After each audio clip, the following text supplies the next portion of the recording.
এই যে বড় বউ, ওকে নিয়ে পীড়িত করলেই চলবে? এদিকে টেবিলের উপর যে এটো বাসনগুলো পড়ে রয়েছে সেগুলো মাজা কষা করবে কে? হ্যাঁ, কটা ঝি চাকর আছে? যাচ্ছি মা। চলো না দিদি, আমি তোমার সঙ্গে হাতে হাতে কাজ করি। ও বাবা, কি পীড়িত রে! দেখবো দেখবো কত কাজ করতে পারো। দেখি তোমার বাবা মা কি গয়না পরিয়ে শ্বশুর বাড়ি পাঠিয়েছে। হ্যাঁ?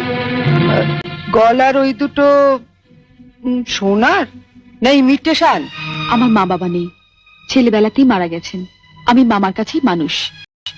ও, মা বাবাকে খেয়ে বসে আছো? ধন্যি মেয়ে। এখানে এসে আবার তো নতুন করে মা পেলাম। ও বাবা, কি কাব্য মারা কথা রে বাবা! শিখে নাও মেজো বউ, শিখে নাও। আমার বাবা ওসব ন্যাকামি আসে না। খোলো দেখি হাতটা।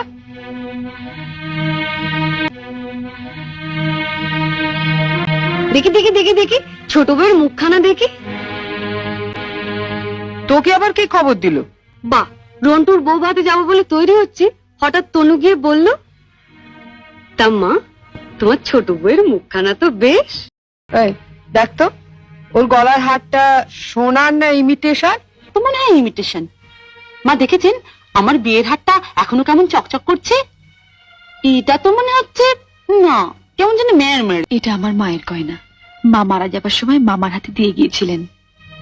এই সুটকেসে আরো আছে। দেখি দেখি দেখি, সরো সরো সরো না, বাপের বাড়ি থেকে কি আনলে দেখি।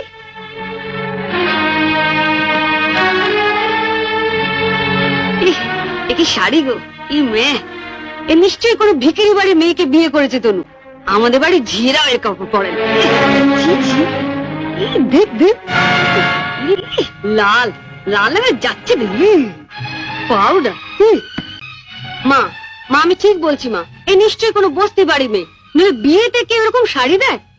দেখ দেখ,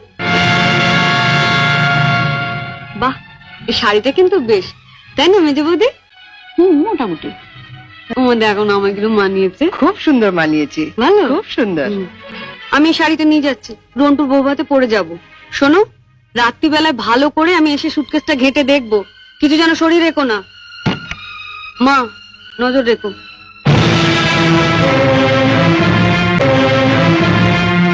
শাড়িটা রেখে যাও। রেখে যাবে মানে? শুনলে না, ও এটা পরে ওর বন্ধুর বউ ভাতে যাবে। বউ ভাতে যাবে? নিজের শাড়ি পরে যাক।